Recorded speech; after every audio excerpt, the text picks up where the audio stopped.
Uma boa tarde a todos. Boa tarde. Muita paz. Que possamos nos deixar envolver pela luz divina que envolve todos nós, que vem de Jesus para todas nós. Hoje nós temos a nossa irmã Cléo, que irá conversar com vocês, e nós vamos fazer a prece inicial para melhor nos harmonizar e receber o amparo da espiritualidade. Pai infinito da bondade, amado Mestre Jesus, amigos da espiritualidade, envolve todos nós em teus flores de paz, de luz, de harmonia, acalmando nossos corações, serenando nossas mentes, para que nós possamos assim melhor compreender todos os ensinamentos que serão transmitidos nesta tarde. Envolve a nossa irmã com as tuas energias de amor, dando palavras simples, esclarecedoras, para que todos nós possamos compreender os ensinamentos e que Jesus esteja sempre presente, nos amparando, nos acompanhando, hoje sim, e assim seja.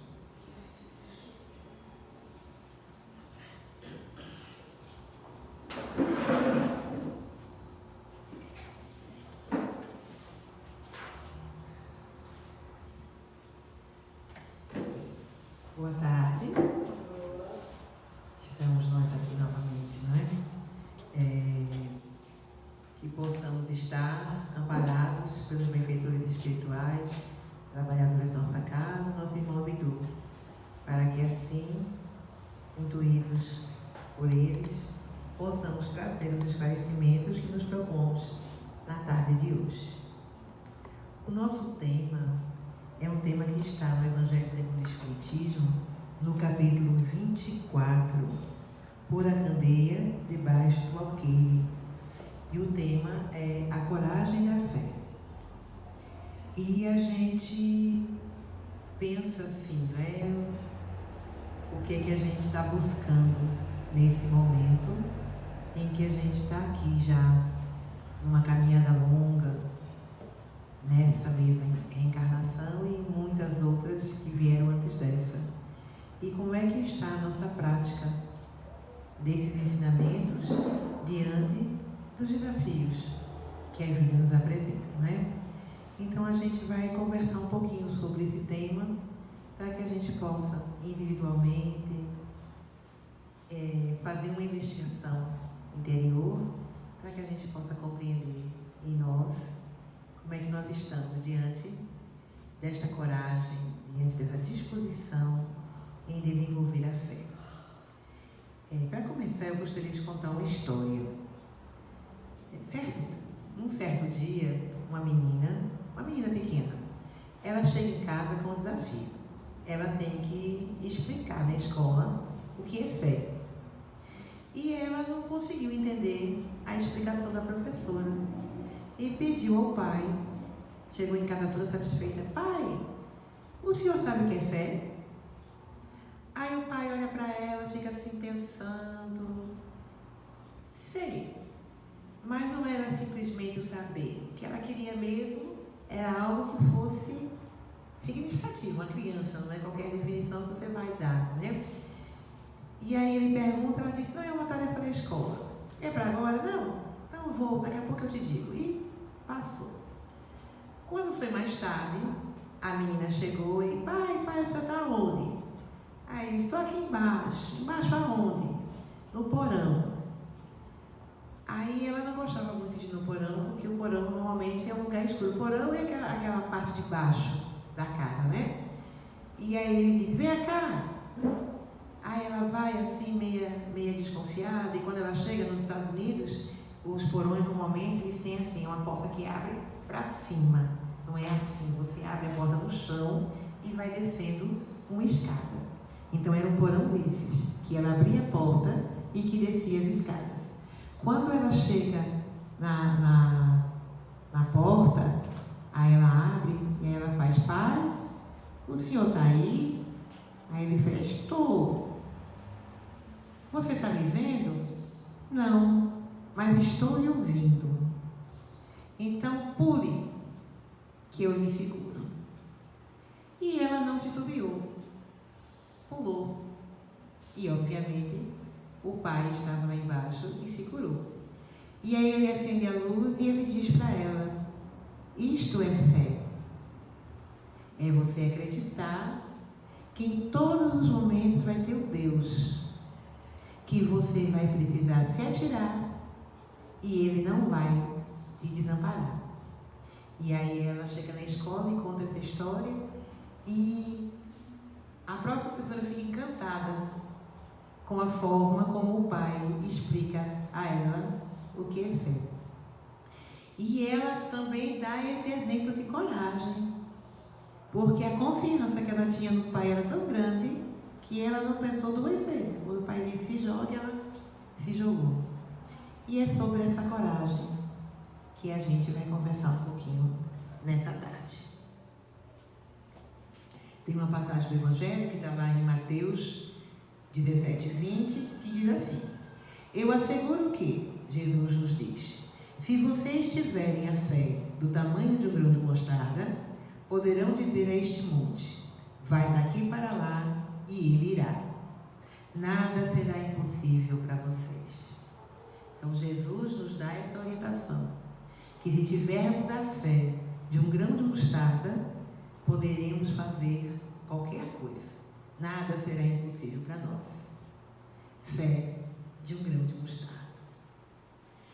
Quando a gente busca essa referência dessa coragem, e o Evangelho e a literatura está abarrotada de histórias, a gente vai ver que muita gente, muitos irmãos nossos que vieram antes de nós, superou-se nesse quesito coragem, né? E a gente vai trazer algumas dessas histórias, alguns desses nomes, para a gente refletir sobre eles. Não vamos aqui falar da coragem do plano material, não é? A coragem daquele artista circense que roda de bicicleta naquelas rodas, que parece que vai cair, mas não cai, e tantas outras coisas que a gente vê no nosso dia a dia, do trabalho, não é? Aqueles irmãos que trabalham. Eu estava vendo essa semana na internet uma matéria de um profissional que ele tem que subir numa antena para fazer uma averiguação. Não entendi bem o que é. Eu sei que é uma antena enorme que fica numa montanha muito alto, e ele sobe ali. E eu fiquei imaginando, eu jamais subiria, nem na montanha, quem dirá naquela antena, é um poste, não é? Então mas não é essa coragem que a gente vai refletir hoje. Sabemos que esses irmãos têm muita coragem, mas a nossa proposta hoje é falar de uma outra coragem, não é?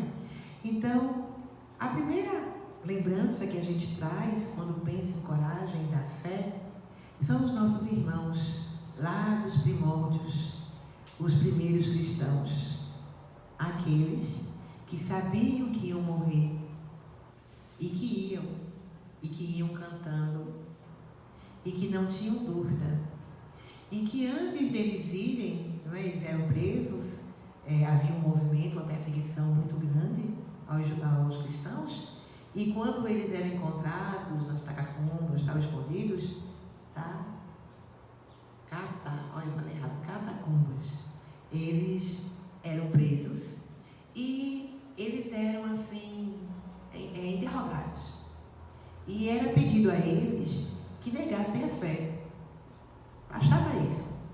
Eles dizerem publicamente que Jesus era uma grande fraude e que nada daquilo era verdade. E aí eles não seriam mortos. E, quer dizer, a gente não tem um registro nas fontes. Pela gente conhecer a natureza humana, talvez alguns deles tenham negado. Mas os que entraram para a história foram os que não negaram.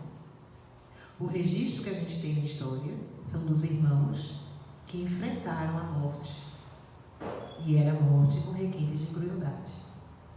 E eles foram com alegria, porque eles tinham já dentro deles, lá atrás, mais ou menos 2000 anos atrás, a fé, a convicção, a confiança na imortalidade da alma. Eles sabiam que ali, o que estava sendo perdido naquele momento, não era o ser, era o corpo. E o corpo é perecível. Então, é o primeiro exemplo grande de coragem que nós temos. Saindo um pouquinho, a gente vem para Joana d'Arc. Eu acho linda a história de Joana d'Arc, porque eu passei muito tempo, como eu conheci Joana d'Arc na igreja Santa Joana d'Arc, Santa Joana, né? Eu pensei que era uma pessoa adulta. Sempre pensei que Joana d'Arc era uma adulta, uma senhora, não é? Depois, quando eu comecei a estudar a história, aí eu vi que era uma menina. Não era uma adulta, era uma menina que tinha uma fé, uma convicção na mediunidade, na competência de ouvir e transmitir aquelas mensagens, e ela passou por muita coisa. E no final ela é queimada, né? Na Inquisição, ela é queimada como bruxa, e antes dela ser queimada, ela passa pela mesma Inquisição, que se naquele momento ela voltasse atrás em tudo que ela tinha dito, assumisse que ela estava louca e que nada era verdade, ela não seria queimada. E ela disse que não, e iria até o fim. E aí ela vai também, ela é queimada, e ela não nega a sua fé.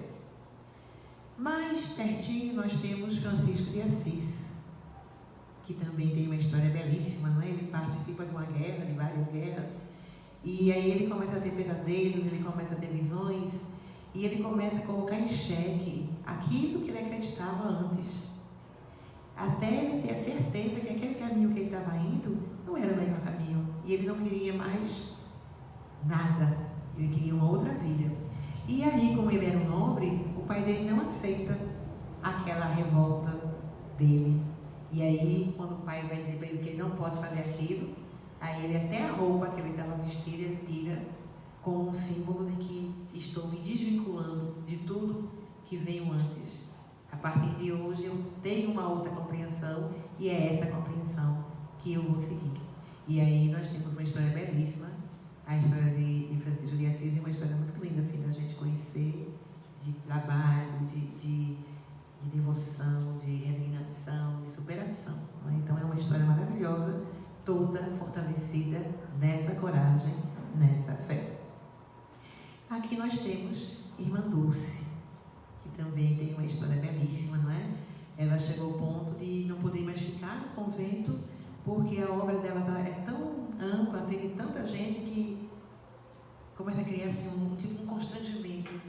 E aí ela continua o trabalho dela longe daquilo que foi a missão dela, que era a missão, né, de ser freira e de fazer aquela tarefa maravilhosa dentro daquele espaço religioso. E no final ela não pode mais, mas ela não abre mão, ela continua até o fim fazendo esse trabalho.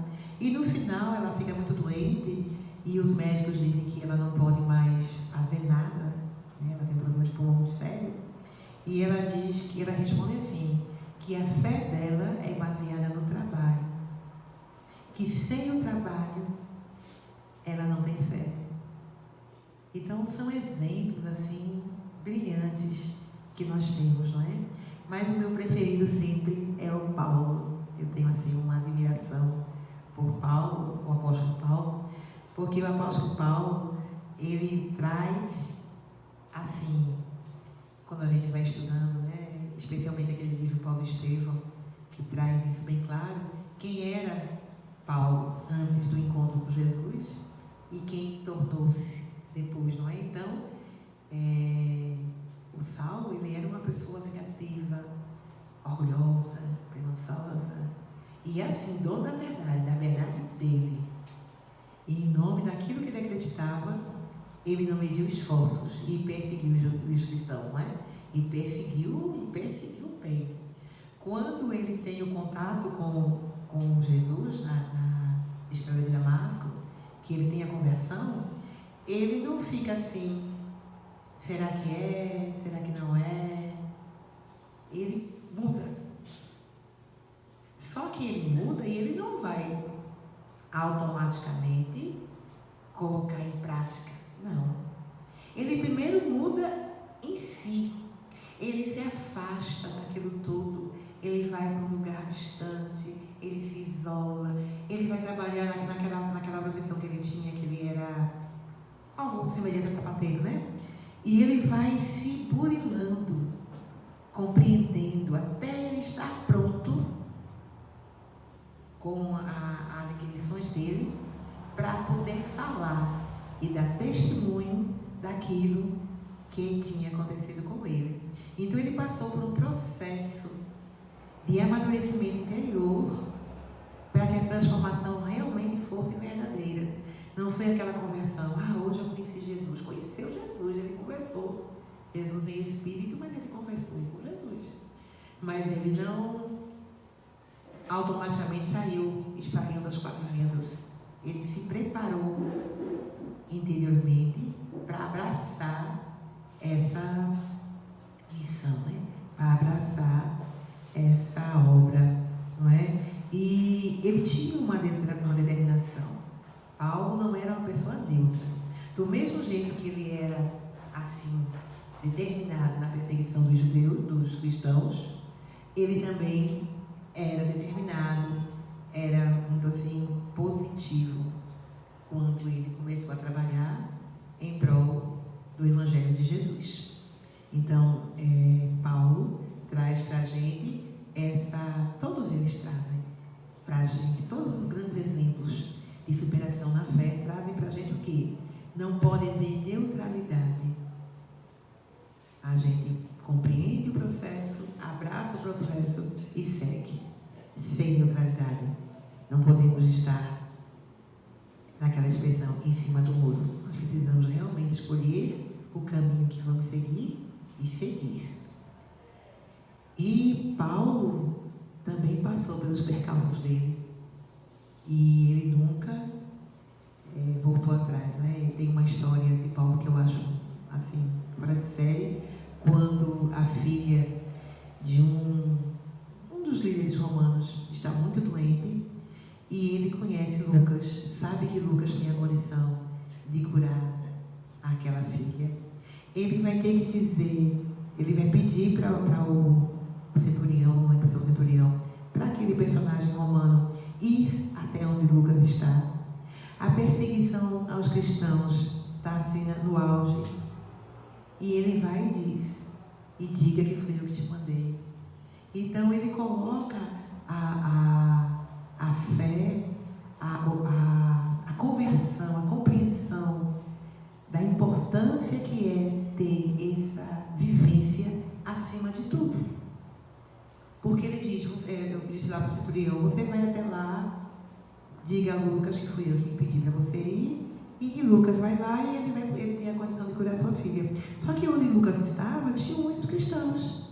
E aquele homem poderia ter entregue e preso todo mundo. Paulo não tinha a menor condição de impedir que ele fosse ou que ele não fosse. Tá bom? Então, Paulo tinha isso claro para ele.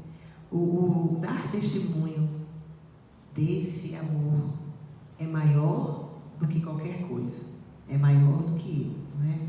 Então, esses são alguns exemplos que a gente traz para pensar sobre esta fé, para pensar sobre esta condução, como é que nós estamos nos conduzindo, mas eu tenho certeza que à medida que eu estou falando aqui, cada um está pensando, porque não são muitos, são tanto na doutrina espírita, os pioneiros da doutrina espírita, como a gente sabe lá quando houve a reforma, não é? A reforma protestante, que é outra questão, não é? Que protestante não era uma condição, não era uma religião protestante, porque eram católicos que questionavam atitudes de católicos, eram todos da mesma religião, mas teve que ter muita coragem, Lutero especialmente e tantos outros, para dizer, não está bom, está errado, não é isso. E Então, em todos os campos que a gente ande, a gente vai ver que em todo momento nós temos a doutrina espírita, Chico Xavier, mais recente, não é? Mas temos Bezerra de Menezes, Caibar Schutel e tantos outros irmãos que passaram muitos perrengues por ser espírita. Então, ser espírita, há alguns anos atrás, não era simples, hoje, em alguns momentos também não é, e declarar publicamente, dizer eu sou espírita, em alguns campos ainda é um desafio, não é? Então, mas aí fica a nossa pergunta: que coragem é essa? Que coragem é essa que move esses irmãos ao ponto de morrerem por aquilo que acreditam? Que fé tão poderosa que é capaz de fazer transformações tão profundas. E aí a gente vai trazer as nossas definições para saber do que a gente está falando, né? Então, coragem. O que é coragem? Força ou energia moral diante do perigo. Gostei dessa definição. É uma força ou energia moral. Ou seja, coragem é uma virtude, é uma aquisição do espírito, que se é moral, vem do espírito, não é isso? Sentimento de segurança para enfrentar situações. Atributo de quem tem determinação para realizar atividades que exigem firmeza. Então, coragem é uma força, é um atributo do espírito, é algo que temos que trabalhar em nós e que vai nos dar a determinação que precisamos para realizar aquelas ações que exigem firmeza. E a definição de fé. Fé significa confiança, crença, credibilidade. Ter fé implica uma atitude contrária à dúvida. Está intimamente ligada à confiança. Então, a fé se estabelece, se fortalece à medida que a gente vai perdendo a dúvida, a certeza daquilo que nós estamos compreendendo. Por isso é que o ensinamento de Jesus passa pela compreensão. É impossível colocar em prática aquilo que a gente ainda não compreendeu. Porque se a gente não compreende, como é que a gente faz? Então, a fé, esse sentimento de segurança, de credibilidade, é fruto do conhecimento, mas não do conhecimento intelectual. Por quê? Porque é uma ação moral, é uma ação no campo espiritual, no campo da evolução espiritual. Então, o conhecimento intelectual, ele dá a base. Mas se não houver a vivência, a prática, a compreensão daquele conhecimento, é só conhecimento, não é a fé. Fé, para ser inabalável, passa pela compreensão, pela confiança. Não pode existir dúvida. Então, a fé é uma palavra que ela tem origem em grego e que ela remete a uma atitude de fidelidade. Então, fidelidade é o que? É ser fiel. Não é isso? A qualidade daquele que é fiel. Então, tanto Joana d'Arc, como Francisco de Assis, Chico Xavier e tantos outros irmãos, eles tinham essa fidelidade. Eles têm, porque a morte não existe, não é só uma passagem. Então, enquanto imortais, eles continuam nesse trabalho de fortalecimento e de compreensão desses ensinamentos. Só que quando a gente fala em fé, aí a gente vai trazer outra compreensão, que é uma compreensão que eu adquiri, assim, que eu só tive acesso quando eu conheci a doutrina espírita, que é uma diferença entre a fé cega e a fé raciocinada. Então, a fé cega é aquela que não permite ser questionada. São os dogmas. Nós somos criados, nós temos uma bagagem reencarnatória imensa, toda assim permeada de muitos dogmas, muitas coisas que nós não podíamos questionar, porque era tido como verdade. E se eu não posso questionar, eu não posso desenvolver a confiança, porque é algo que alguém que eu não sei quem é está me dizendo. E que muitas vezes, na prática do dia a dia, está me mostrando, não pode ser assim. Tem alguma coisa que não está certo. Por exemplo, quando a gente fala em reencarnação, a gente sempre fala em reencarnação. E uma das formas da gente introduzir esse assunto é quando a gente fala das diferenças. Porque uns são ricos, outros são pobres, porque uns têm saúde, outros não têm, porque se nasce com doenças congênitas, já nasce doente, doenças incuráveis, já nasceu doente. E aí a gente me pergunta, onde é que está a justiça divina? Onde é que está a bondade, o amor de Deus, se aquele irmão, aquele filho de Deus já nasce condenado? E aí, na crença, no dogma de uma única existência, a nossa fé não pode ser inabalável. Tem hora que a gente vai se revoltar.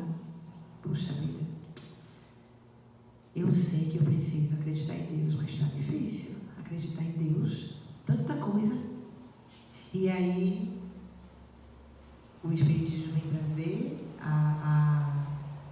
esse véu, né? Vem tirar esse véu sobre a reencarnação e vem explicar a reencarnação como a justiça, a bondade e a misericórdia divina, dando a cada um a oportunidade de reparar. E não é um dogma, porque a gente, não sei se todo mundo, mas muita gente, grande parte das pessoas, mesmo que não acredite na reencarnação, mas já ouviu uma história. Alguém já me contou que teve um déjà vu, ou que teve a impressão que já viveu isso, ou que teve a impressão que já conhecia certo lugar ou certa pessoa, ou em tantas outras provas da reencarnação, assim, no nosso dia a dia. Então não é um dogma. Por quê? Porque pode ser questionado e pode ser explicado. Então essa fé é uma fé raciocinada, diferente dessa fé cega que provoca uma arrogância, uma presunção. A minha fé é melhor do que a tua. O meu trajeto é melhor do que o seu. Eu sou melhor do que você.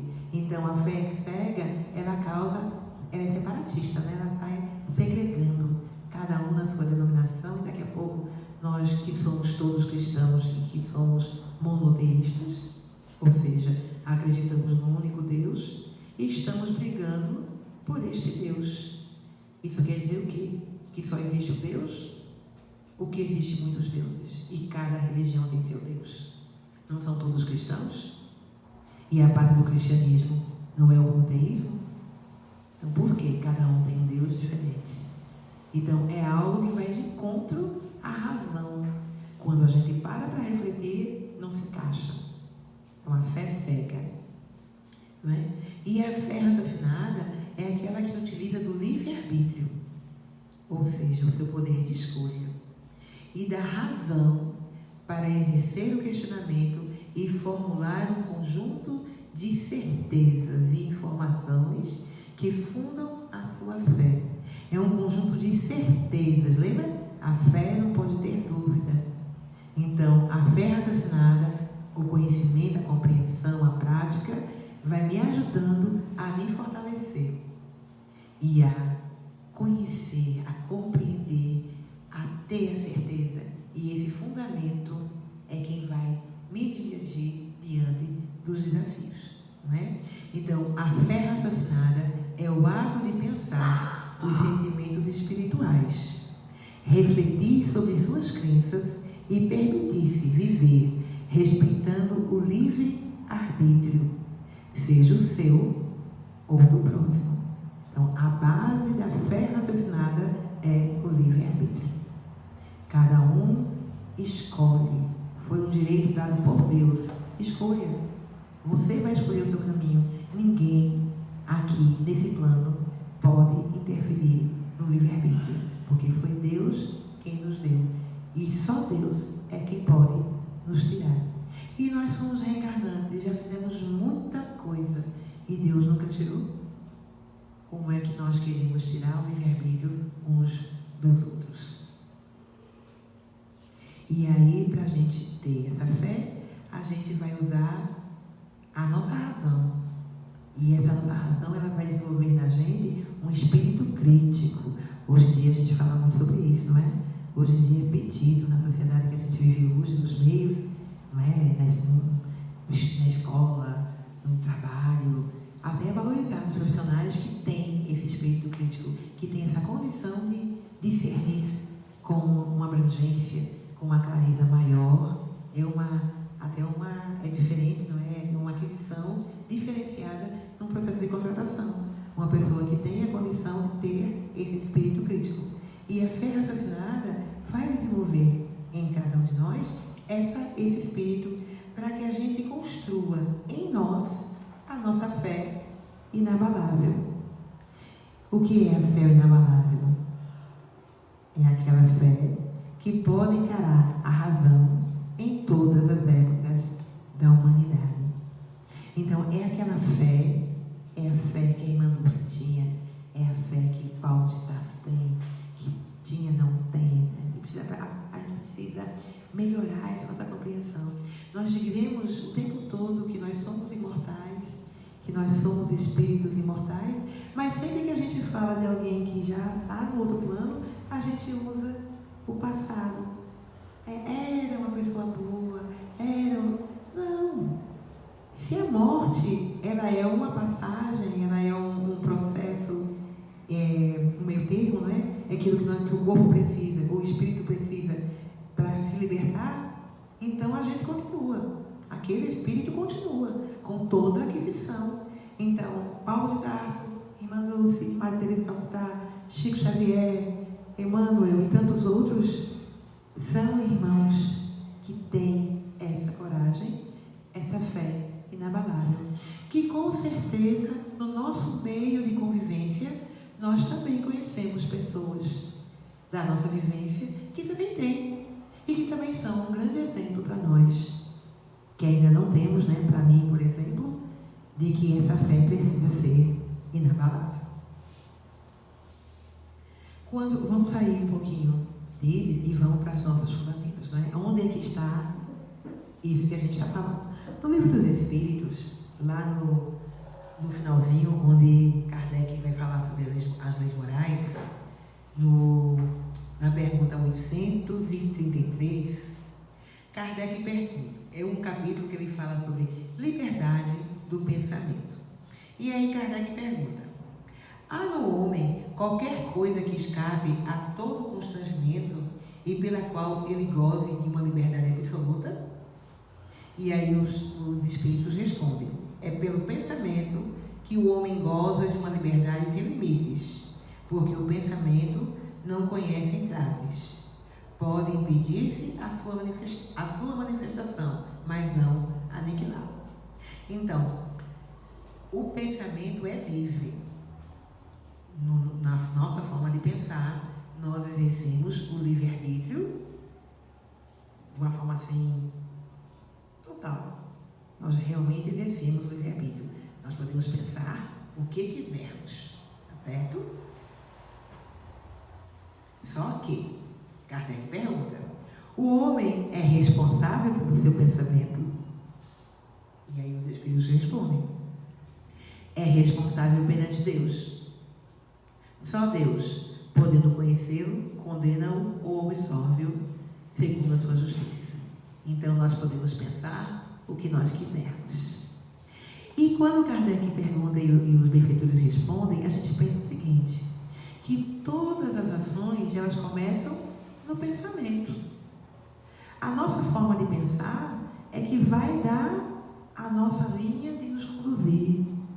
Então, aquela instrução de orar e vigiar, orar para pedir uma parte da espiritualidade e vigiar os pensamentos, para que nós não saiamos do trilho que precisamos galgar, né? O caminho que nós precisamos seguir. Então, nós podemos pensar o que nós quisermos, mas somos responsáveis pelo nosso pensamento, tá certo? Então, a fé, ela é fundamentada na nossa liberdade de pensar. Por isso é que ela não pode ser obrigada, ou seja, ela não pode ser cega, né? Então, cada um tem a sua forma de compreensão.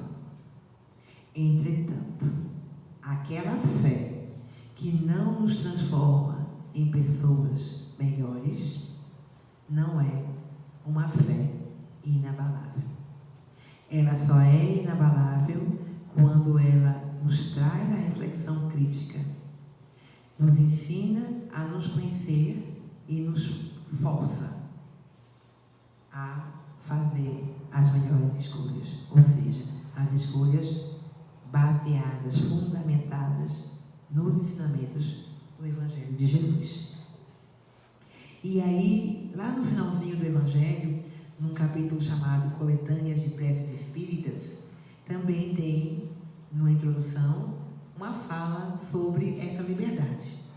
De todas as liberdades, a mais inviolável é a de pensar, que abrange a de consciência. Lançar alguém anátema sobre os que não pensam como ele é reclamar para si essa liberdade e negá-la aos outros. É violar o primeiro mandamento de Jesus, a caridade e o amor ao próximo.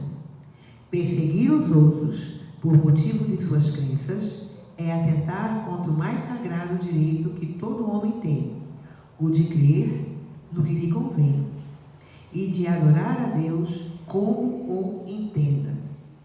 Constrangê-los a atos exteriores semelhantes aos nossos é mostrar-nos que damos mais valor à forma do que ao fundo, mais às aparências do que à convicção.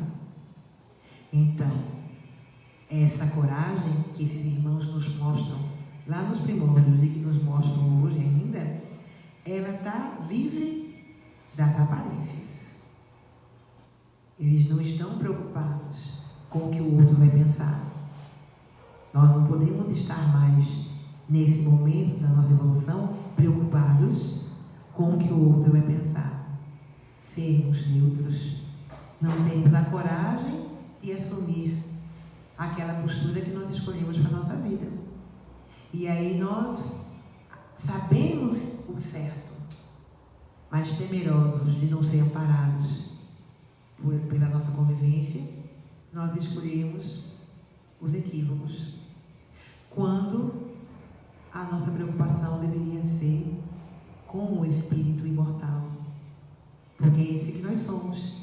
E com esse, como é que vai ser para mim, espírito imortal, quando eu tiver que prestar contas das escolhas que eu fiz errado, sabendo o que era o certo? Parábola dos talentos, não é? Aquele servo infiel que enterra o talento por medo do seu senhor, mas conhecia as características do seu senhor, não é? E aí, no Evangelho de Jesus, nós temos lá no Evangelho de Mateus, no capítulo 10, nos versículos 32 e 33, Jesus fala para esses, nos convidando a desenvolver em nós essa coragem. E ele diz o seguinte: todo aquele que me confessar e me reconhecer diante dos homens, eu também o reconhecerei e confessarei diante de meu Pai que está nos céus.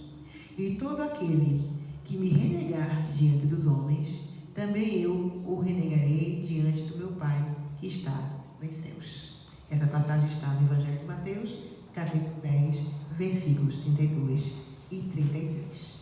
Não é? Então, Jesus, ele está nesse momento, quando a gente lê o capítulo 10 de Mateus, é um capítulo em que Jesus está enviando, né, os apóstolos, os discípulos, para ir pregar a boa nova.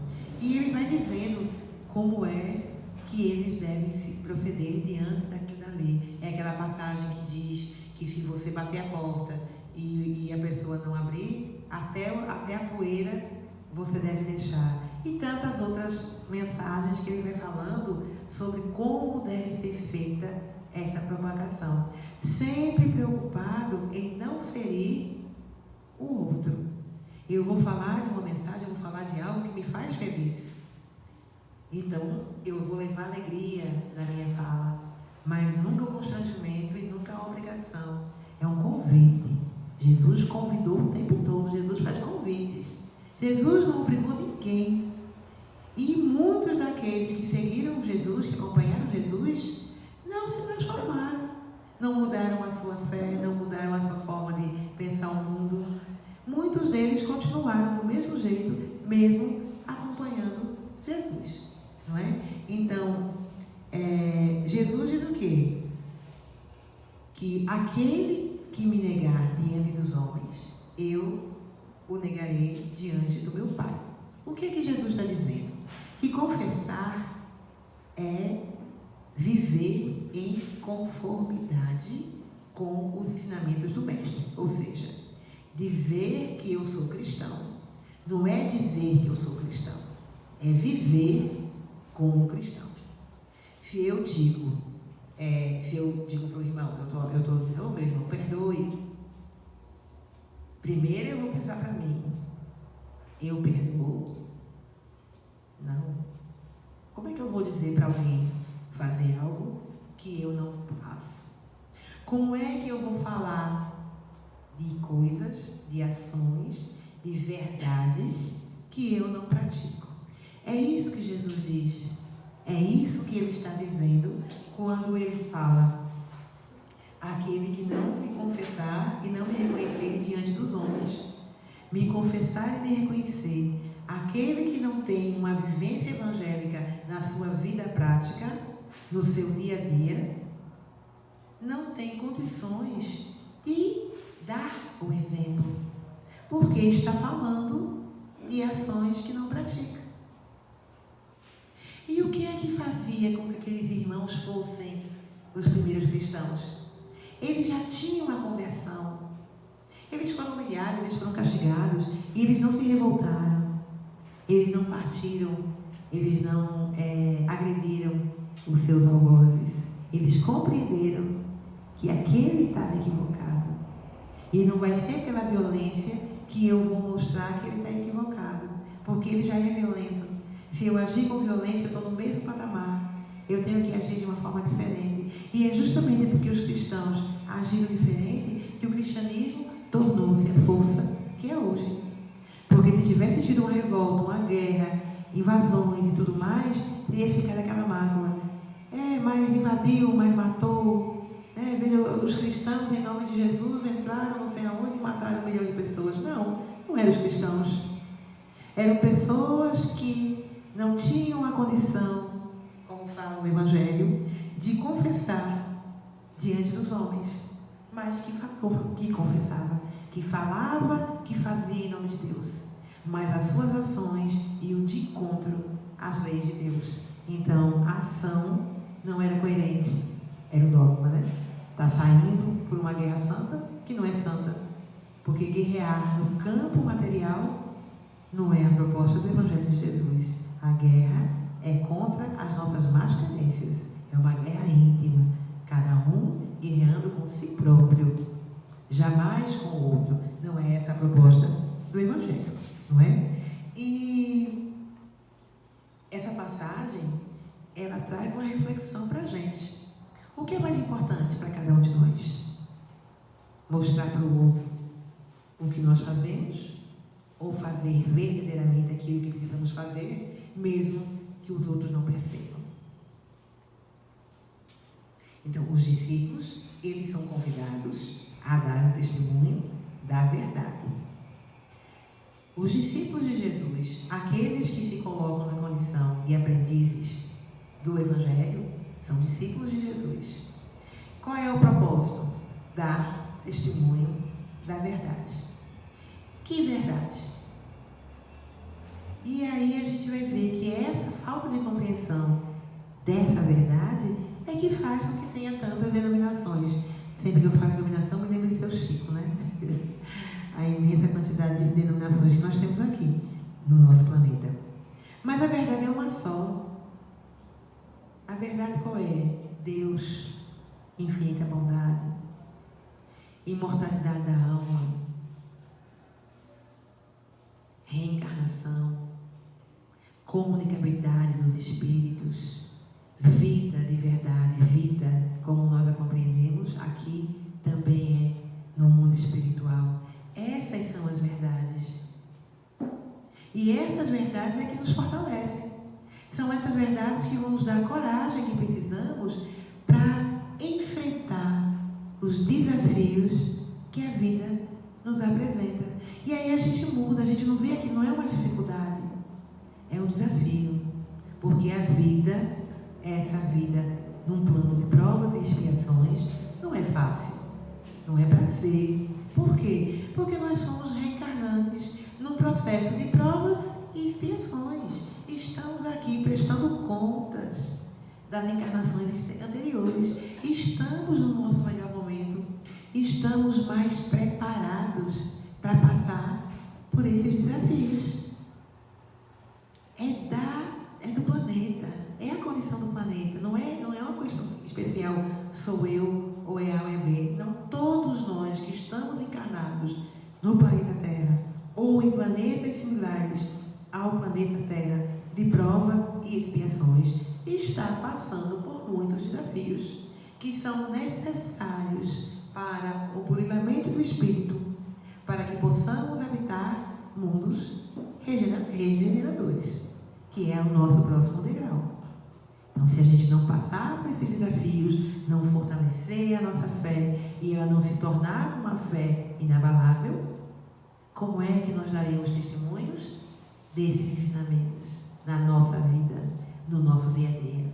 Então, os desafios são as oportunidades que Deus, na sua infinita misericórdia, nos dá para testar a nossa fé, fortalecê-la e transformá-la numa fé inabalável.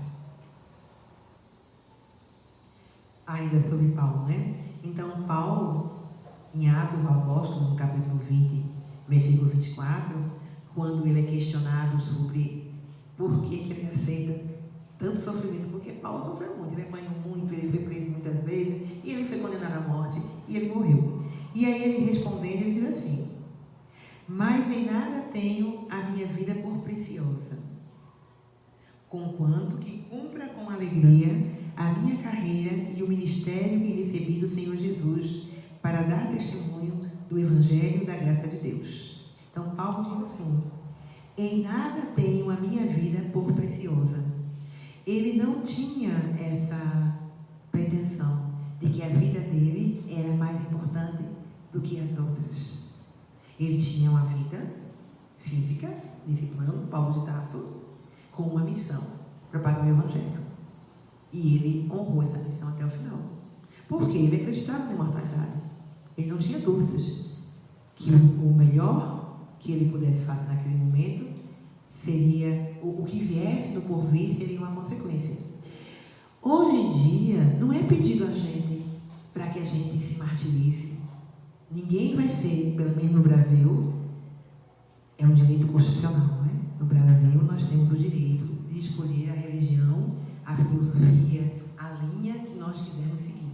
É um direito garantido pela Constituição. Então, aqui, não é pedido a cada um de nós, no Brasil, que morra pelo Evangelho ou por qualquer outra coisa. Não é um pedido. Então, a gente não vai caminhar para a morte porque vai fazer o certo.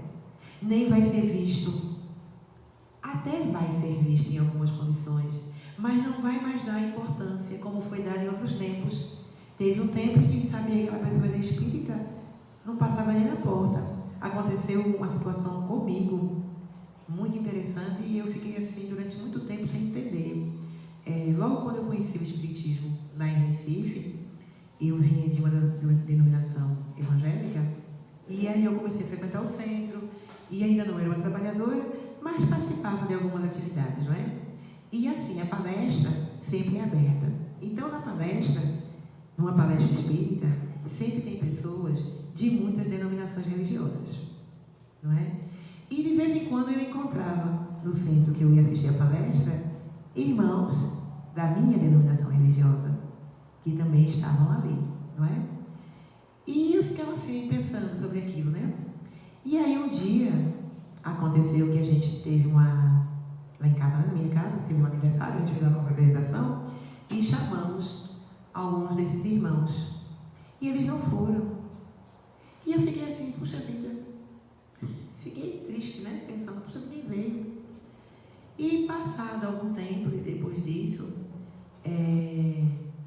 eu fui pesquisar, saber por que eles não tinham ido, e eu tive a oportunidade de conversar com um deles, e um daqueles irmãos tinha me visto numa das tarefas da casa, não é? Tinha uma tarefa de evangelização infantil, eu sempre gostei desse movimento, não é? E eu ia para a evangelização, mas eu não era uma trabalhadora, a casa era aberta, os evangelizadores sempre queriam alguém para ajudar, sempre é bem-vindo os ajudantes numa sala de evangelização. E nesse dia eu cheguei cedo, os estudos começavam às 2h, e o irmão me viu lá. E eles não foram porque eles não iam comer. O problema era assim, não podiam comer uma comida que era feita por um espírita. Aquilo me deixou tão chocada. E aí depois eu fui ler sobre isso e eu vi que aconteceu isso muitas vezes. Muitas vezes.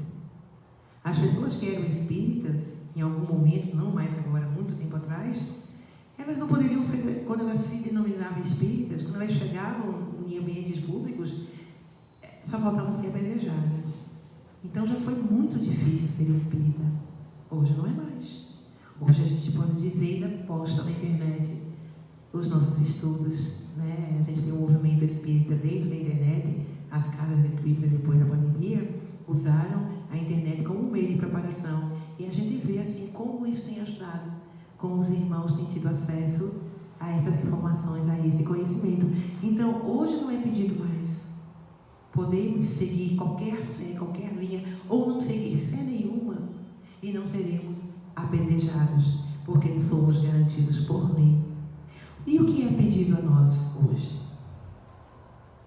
O que é que o Evangelho nos pede? Que nós tenhamos a compreensão que tudo aqui é transitório. Nós estamos passando. Nós não vamos ficar aqui para sempre, porque aqui não é um para sempre. Porque essa vida no campo material, ela não é para sempre. Ela é transitória. Então, dar mais importância ao que é transitório vai nos trazer prejuízos no nosso campo evolutivo. É isso que a espiritualidade nos diz o tempo todo. Vocês estão dando mais importância à forma do que ao conteúdo. O conteúdo é que transforma. É importante sim a organização, estamos no plano material, mas não pode ser mais importante do que a nossa ação no bem, que é isso que nós fazemos aqui. E quando a gente olha no nosso entorno, aqueles irmãos que conseguiram, que conseguem e que vão conseguir se superar, é uma consequência do seu trabalho no bem. O trabalho no bem para si mesmo e automaticamente abrangendo a todos que estão no nosso entorno. Então, nós estamos nesse planeta. É um planeta de provas e expiações. Ainda não é um plano de regeneração. Ainda temos muito trabalho a fazer.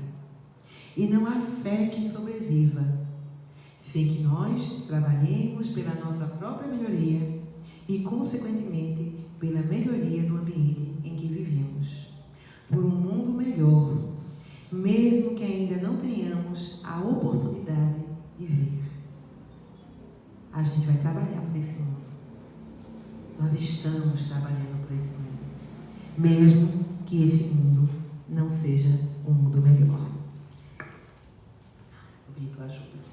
Tu vai trazendo aqui para cima essas coisinhas que estão aqui embaixo.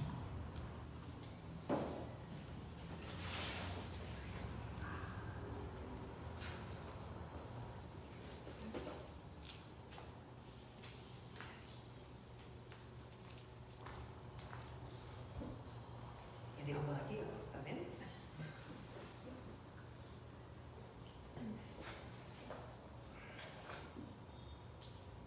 Então, provas e expiações.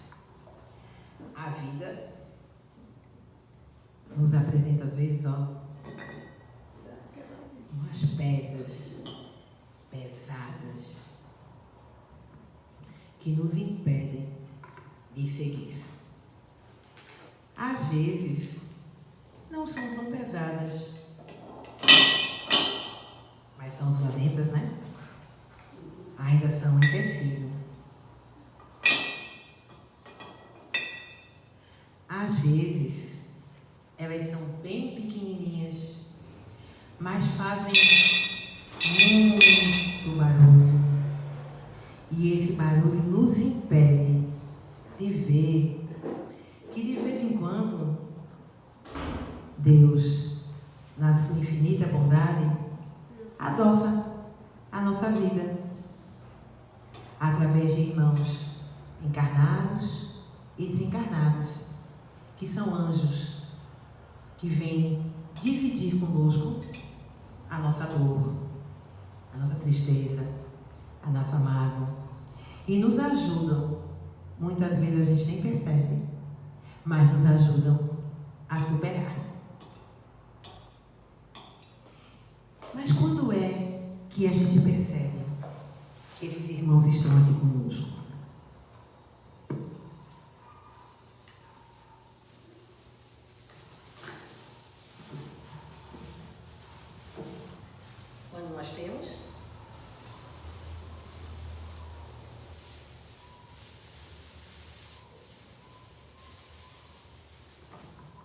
Quando nós temos fé.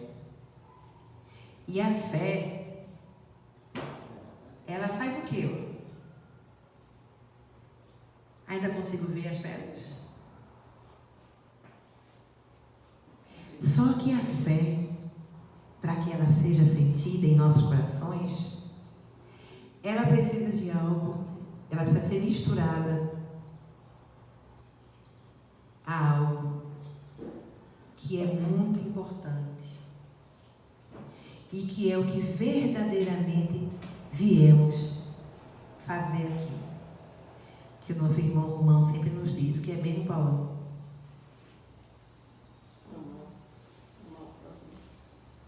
E quando a gente ama e esse amor é misturado à nossa fé, nada, absolutamente nada, vai nos impedir de fazer aquilo que nós viemos fazer. Que o amor de Jesus possa nos envolver e nos dar essa certeza que nós não estamos sozinhos. E que essa coragem, ela só vai ser alcançada porque esse vidro, ele representa a nossa vida. Mas nós não somos a nossa vida. Nós somos individualidades que estão aqui para viver essa vida. Estou sentindo falta dos espinhos. Quando a gente pega uma rosa, eu não sei a de vocês, mas lá em casa apareceu uma rosa, eu já me fiquei tanto espinho. Como demora. Mas os espinhos estão todos lá, para lembrar que quando florescer essa rosa, que somos nós, ela é maravilhosa. Porque é isso que nós somos, maravilhosos, filhos individuais, que Deus cuida individualmente, que os espinhos são necessários, mas nós também não somos os espinhos. E dia chegará que nós, assim como esse botão, desabrocharemos, seremos aquela flor. E essa iluminação nós vamos levar a todos que estiverem conosco, assim como nós recebemos hoje de todos que vieram entre nós. Muita paz a todos.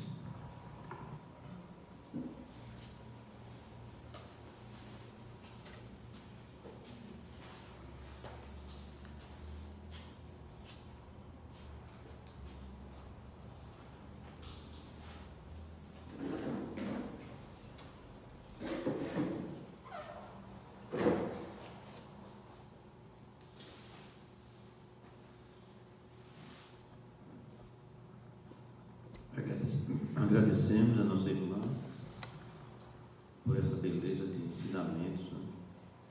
E também essa representação que tivemos sobre as nossas vidas, como é que funciona para todos nós, né? A nossa vida não nos pertence, pertence a Deus. Mas enquanto estivermos aqui, nós temos as oportunidades, e essas oportunidades vêm nessa representação, né? As pedras grandes, dificuldades maiores, menores, né? Mas quando nós nos esforçamos, recebemos a boa terra, a água, o equilíbrio, a harmonia e a paz. E aí o botão já está se abrindo. Esse instantinho pequeno que teve contato com a terra, com a água.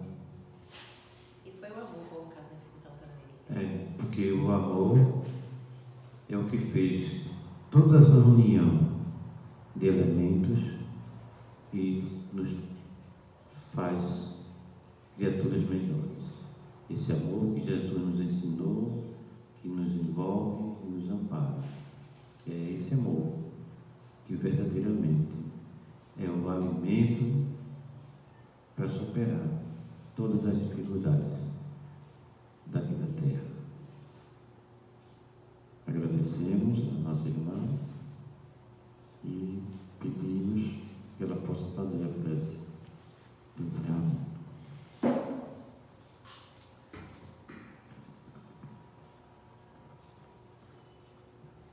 Que possamos nesse momento serenar nossas mentes, nos colocando em sintonia com os benfeitores espirituais, trabalhadores da nossa casa, com o nosso irmão Abdu, para que assim possamos receber essas energias emanadas do Mestre. Que o amor de Jesus possa penetrar as nossas mentes, tocar os nossos corações, nesse esforço diário de superação. Que a nossa fé, que ainda é num grão de mostarda, cresça envolvida neste amor, até chegarmos à condição de termos a fé inabalável. A fé que vai nos dar a coragem, a fortaleza de enfrentar todos os desafios que a vida vai nos apresentar. E essa certeza de não estarmos sós, de estarmos envolvidos pelas energias maravilhosas que os nossos benfeitores nos enviam, pela presença amiga do Mestre Jesus em nossas vidas, através dos seus ensinamentos, é que podemos prosseguir. Que a bondade divina se faça em todos os momentos da nossa vida. Que assim seja. Que assim seja. E é dentro desta paz, desta luz, desta harmonia, agradecidos ao nosso Pai Celestial, ao nosso amado Mestre Jesus, é que damos por concluído